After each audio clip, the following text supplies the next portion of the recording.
Now, back live with Andrew Bolt with the Bolt Report. Something very sick is going on in our universities, and I'll give you a few examples. James Cook University, for instance, has sacked Professor Peter Ridd for criticising global warming alarmists at his university. The University of Western Australia scrapped a $4 million agreement to host the Copenhagen Centre of famed scientist Bjorn Lomborg, or academic, when staff and students complained that it called global warming schemes a waste of money, which they indeed are. Students and staff at Sydney University shouted down a visiting lecturer who'd merely defended Israel.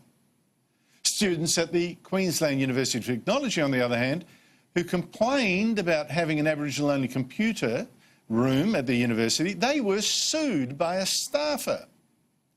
And now, the Australian National University, it's turned down a $2 million grant from the Ramsay Foundation to go teach Western Civilisation. And the reason? Students claimed it was racist. Academics objected. Joining me is Liberal Senator James Paterson. James, thanks for joining me. You wrote in the Australian newspaper today that universities who shut down debates like these should effectively be fined. The government should cut their grants. Why did you write that?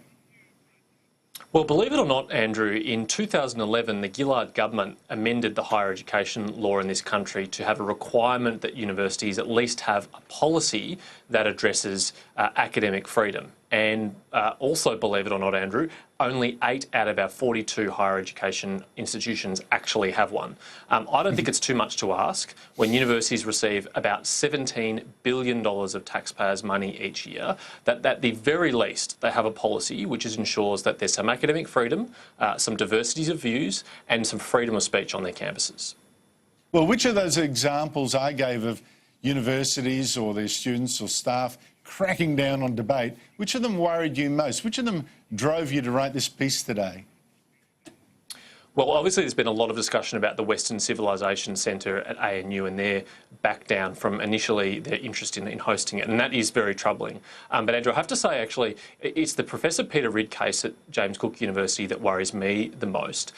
Here someone, an academic, a very distinguished and respected academic, has been sacked because he criticised his colleagues in an uncollegiate way. Now, I think that's a deeply disturbing precedent to set, that your criticism of your colleagues must be collegiate, whatever that means, or you could be sacked. And actually, to their credit, even the National Tertiary Education Union, not a renowned friend of, in this case, people sceptical about climate change science or conservatives, has said that this is a very troubling trend.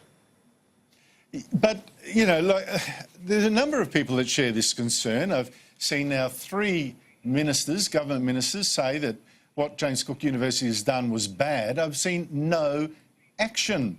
Why do you think the government hasn't done anything practical about that particular examples, or indeed any of the ones that I mentioned at the top? Well, the reason why I wrote my article today, Andrew, was to suggest a possible course of action to address this, because one of the problems is for a university like ANU, which receives out about $1 billion a year in income, it's probably the path of least resistance and the easiest thing to do to avoid controversy and turn down opportunities like the Ramsay Centre for Western Civilisation. I think we need to make sure that their incentives are aligned towards having academic diversity, towards having freedom of speech on campus, because at the moment the easiest thing for them to do is to give in to the militant academics in their midst, to give in to the militant students on their campus, and to shut down particularly conservative or centre-right viewpoints. So how would your idea work? So if the Ramsay Centre has gone with $2 million of scholarships and funding and all that to teach Western Civilisation, and the university says, no, that's too racist or whatever it is, you would say, right, that's $2 million coming off your grant. Is that what you'd do? Well, look, it might not be that direct, Andrew. I mean, as a first starting point, it would just say that a university has to have a policy on academic freedom, intellectual diversity and free speech. Now, the ANU contacted me today to say, well, actually, in our code of conduct, we mention academic freedom, and it's true there are 3 sentences in their code of conduct that mentions it, but that doesn't come anywhere near close to being a comprehensive standalone policy on academic freedom and intellectual diversity. And until our universities demonstrate that they're committed to that, then I think the $17 billion of taxpayers' money we give to them every year can't just be treated like a blank cheque, because at the moment they're using that blank cheque to propagandise just one narrow worldview at the expense of all others. Well, look, isn't the exact same problem happening with the ABC too? It crushes debate. It doesn't allow debate on certain subjects. It shuts out people. It has not a single Conservative presenter of any one of its current affairs shows, so leftists from wall to wall. Shouldn't its grant be cut too, for exactly the same reasons? One of the things, Andrew, that's fascinated me about the debate about the ABC over the last few weeks, particularly on the part of the ABC itself and its advocates and defenders in the media, is the absolute lack of introspection and reflection on their part. I mean, how is it that the ABC has to become almost universally loved on the left and almost universally hated on the right?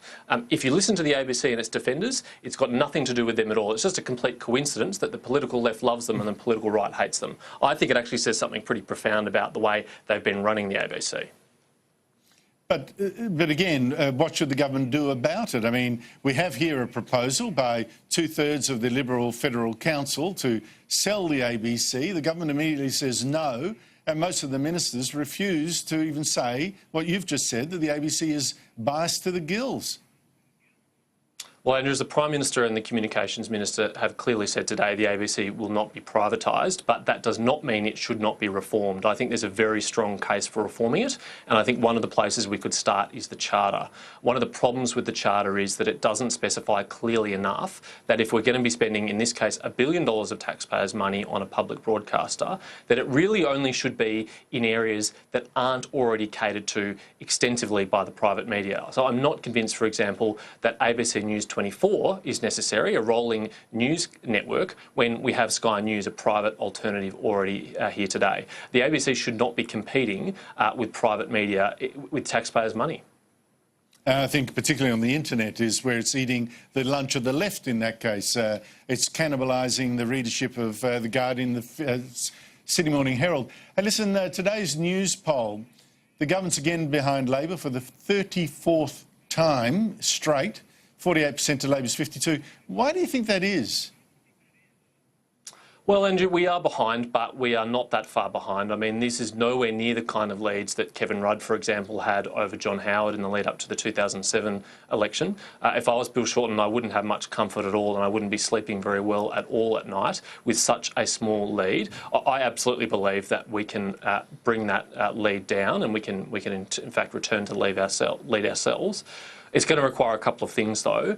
One is we're going to have to communicate really clearly to the Australian people what the risks of a Shorten government are, the risks that he poses to the economy and our security, and we're going to have to really demonstrate that we're addressing the issues of concern that voters have, particularly their cost of living and their energy prices.